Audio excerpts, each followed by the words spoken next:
The market in 2026 is setting up for wild moves under the surface. Most people are staring at the big names and index charts. They're missing tiny stocks trading under 50 cents that are moving fast and can be very volatile. Today, I'll break down 4 ultra cheap penny stocks. We'll talk about what they do, why they're so beaten down, and what could send them higher. Stay with me, because some of these have huge analyst upside on paper, but also very real risk of going to zero. We're not chasing random hype or chat room picks. We're going to think like business owners. What does this company actually do? How does it make money? And what are we really paying at today's price? If you're serious about building wealth over time, hit the subscribe button and tap like. We're building a community of investors who look past the noise, read the numbers, and make their own decisions. Let's start with stock number 1, Gossamer Bio, ticker symbol GOSS on the Nasdaq. You might think Gossamer is just another tiny biotech that burns cash and dilutes shareholders. But they're aiming at a real serious medical problem, pulmonary arterial hypertension, or PAH. Gossamer is a clinical stage biopharmaceutical company. That means they don't have big approved products yet, but they're deep in human trials. Their main asset is a drug called seralutinib, also known as GB72. It's an inhaled small molecule drug designed for patients with PAH, a rare and deadly disease where blood pressure in the lungs is dangerously high, making it hard for people to breathe and putting a lot of strain on the heart. Gossamer licensed this drug and related backup compounds from Pulmokine, so they now hold the rights to develop and commercialize it. The key point here is where they are in development. Seralutinib is in a phase 3 clinical trial for PAH.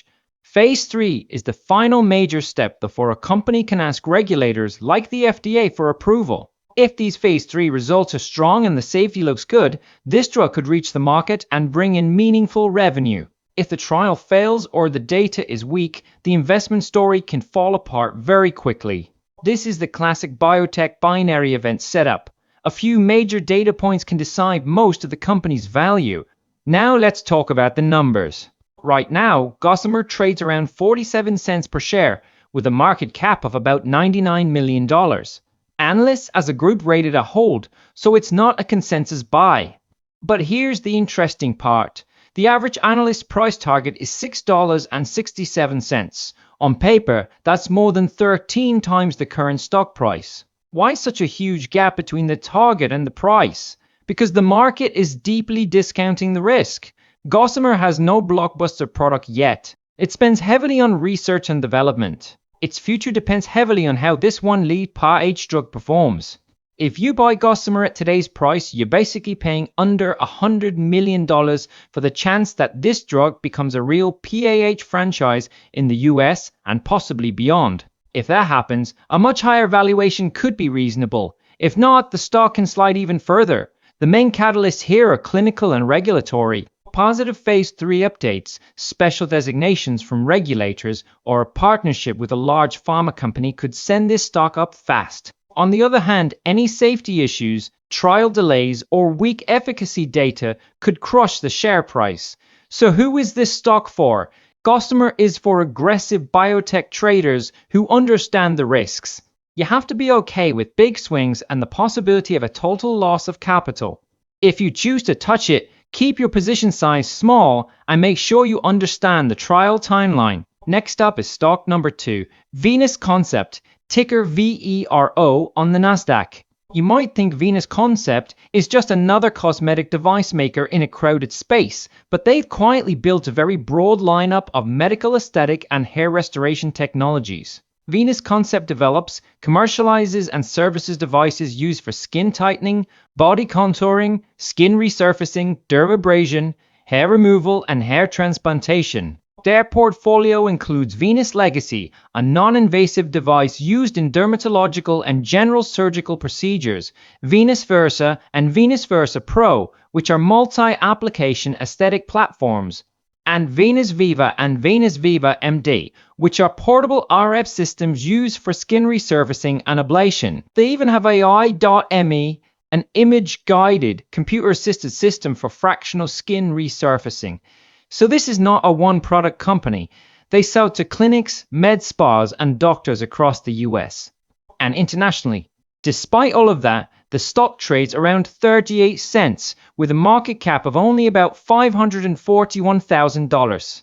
That is extremely small for a company with this many devices and global reach. Average trading volume is high, around 8.75 million shares, but today's volume was lower, which hints that traders move in and out very quickly. Analysts rate the stock a sell.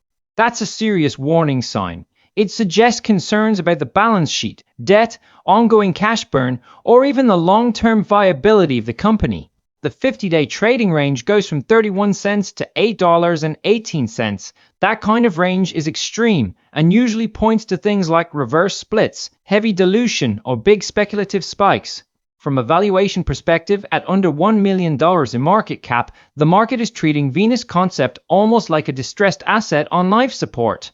You have a mismatch, a wide product lineup in a growing aesthetics industry, yet a stock price that implies near-death risk. Either the balance sheet is very stressed, or investors don't trust management and the model, or both. If Venus Concept can clean up its finances, stabilize revenue, and avoid constant dilution, the upside from this level could be large.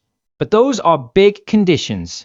The main catalysts here would be a solid debt restructuring, a financing deal on decent terms, a strong earnings report with revenue growth and lower losses, new regulatory approvals, or even a buyout by a larger medtech company. This is a high-risk turnaround story, not a steady compounder.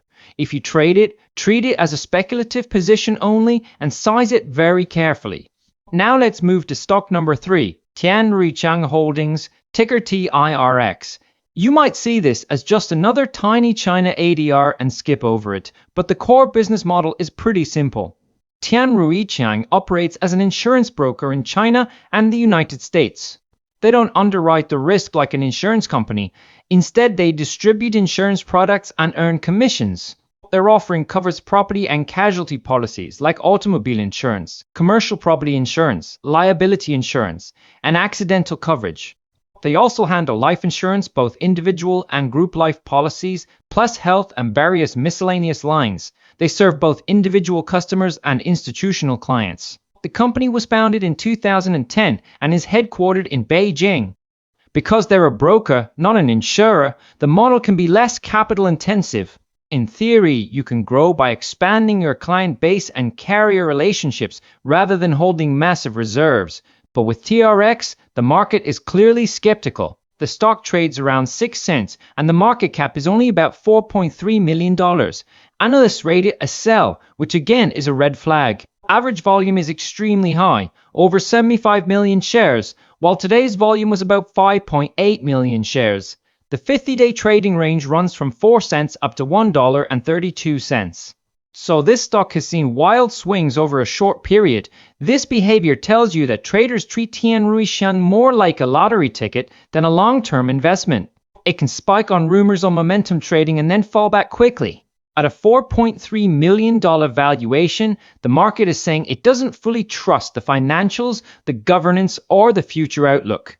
What are you really buying here? You're getting some exposure to the growing insurance market in China through an existing brokerage network and possibly some presence in the US as well.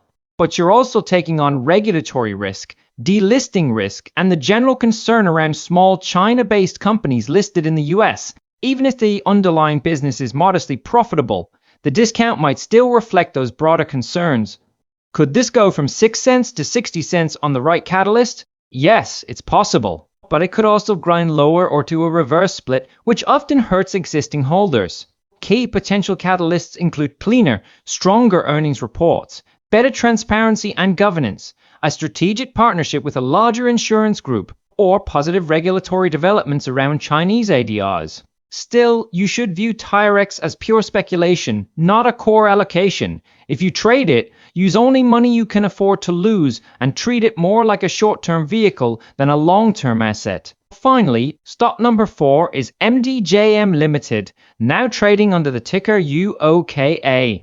I saved this for last because it may be the most explosive and the most speculative on the list. MDJM is a holding company that provides real estate agency services along with real estate consulting and independent training. It was founded in 2018 and is now headquartered in Coupar in the United Kingdom. It operates in the massive real estate ecosystem, but is a very small player. The numbers here are pretty shocking. The stock trades around 8 cents per share. The market cap is only about $70,000. That is not 70 million, it's 70,000. That's almost in shell company territory, where the listed company is worth less than some single-family homes.